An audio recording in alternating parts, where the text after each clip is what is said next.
Hi everybody, my name is Lisa Terry and I'm here to do my video presentation for you tonight.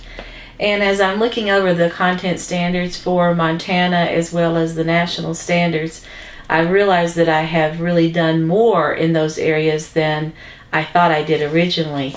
My background is not in elementary education, but that is the area that I am getting my master's in, curriculum and instruction with an emphasis in elementary education. My undergraduate degree was in family consumer science, which is just a new fancy term for what used to be called home economics. So my undergraduate degree was, I was certified in 5th grade and up to 12th grade actually. So I didn't have any elementary methods courses or anything like that. But as I read over the Montana standards as well as the national standards, I realized that I really have done more than I realized. And I actually done a lot more videography and video making than I realized too, with my job currently as Montana State University Extension agent. I work with 4-H youth and we've done a lot of video projects. The two content standards that I wanted to address tonight as far as Montana goes would be, and I'll have to put my glasses on since I'm way older than a lot of you out there. Content standard number 2, which is student must collaborate and communicate globally in a digital environment. And then number 4, a student must possess a functional understanding of technology concepts and operation. And as far as the national standards that I believe can be met with the programs that I'm going to share with you tonight, there are 2 that I want to share, and those are Model Digital Age Work and Learning. And this is where teachers exhibit knowledge, skills, and work processes representative of an innovative professional in a global and digital society. And the second one would be Collaboration and Communication, which is where students use digital media in environments to communicate and work collaboratively, including at a distance, to support individual learning and contribute to the learning of others. And what I wanted to share with you, my 2 ideas that are ways in which you could use video in the classroom. For one thing, I'll just start with what we did when I was teaching in Chicago. I taught for 11 years at an elementary private school in Chicago, and during that time we did have a classroom website. On the website, the kids were able to go into different venues, one being a spelling and vocabulary section where they were able to go in, click on their spelling words, go in and play spelling games and so forth. We could also upload videos, educational videos from our school website or our classroom website, and they were able to go in there, view the videos, and then come back and then blog to each other, blog to me about their ideas concerning the videos. So that was one area that we did, and it was really highly successful. The kids loved it. They loved being able to go home at night and then communicate with one another through the classroom blog. We also had, in addition to the videos, we had classroom photographs that they shared with one another. We did a science fair and actually had some videos from the science fair posted to the website, the classroom website.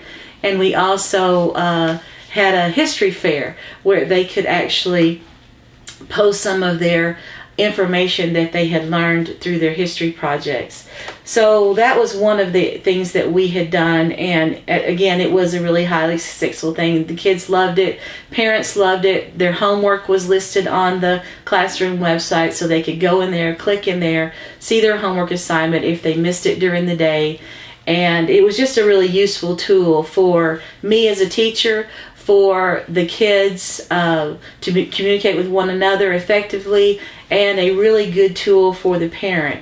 And I will mention here too that one of the things I also did for those parents who did not have video or did not have computer as a form of communication, I always did a classroom newsletter too, which went out every Monday, that had the same types of information in a hard copy form so that they would have it in hand in case they did not have access to computer. So that is something that we have to consider as professionals, is that not everybody is in the video age.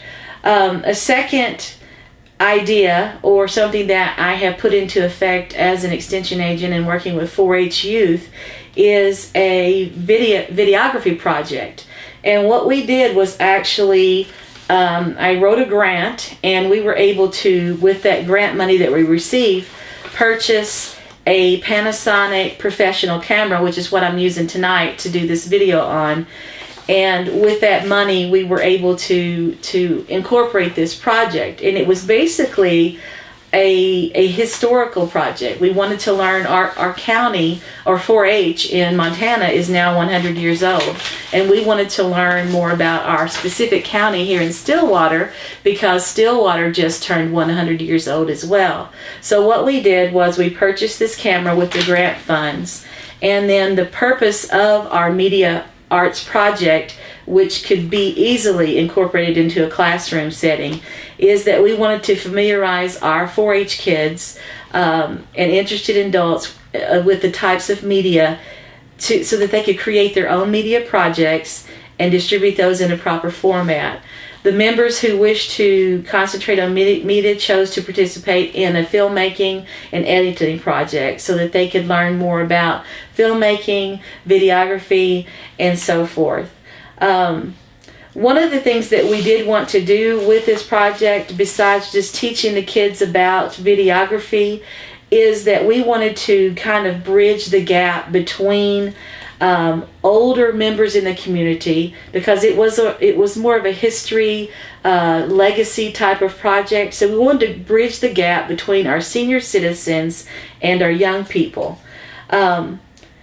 And so what we did was we decided that our goals would be to build relationships among the project leaders, community members, club members, and then media professionals, because we did have some local media professionals that actually helped us with the project. We wanted to educate youth and adults in media concepts and how these are used to form a message or to interpret messages. And then we wanted to develop an understanding of technology and how it's used in the media and the skills necessary to create their own projects. And then we wanted to create what we call the Stillwater County Legacy Project, in order for the kids and the adults to gain an appreciation for our history and our traditions in the county. And so what we actually did was we took the young kids ranging in age from 9 up to 19, and we took them into people's homes and actually allowed them to ask them questions about the history of our county. We had a whole list of questions that we had actually gotten from the Historical Society here in our county, and they gave us the whole, they trained us, they came and trained us and taught us how to ask the type of historical and genealogical questions that were required. And then what we did was go into the homes of these senior citizens in the area and actually ask them about the history of our county. So the kids were learning about the history of our county. The older adults started learning more about technology. We started bridging that gap between the generations, and it was just a really fun way to bring technology not only into our lives as younger people, but into the lives of the older people as well.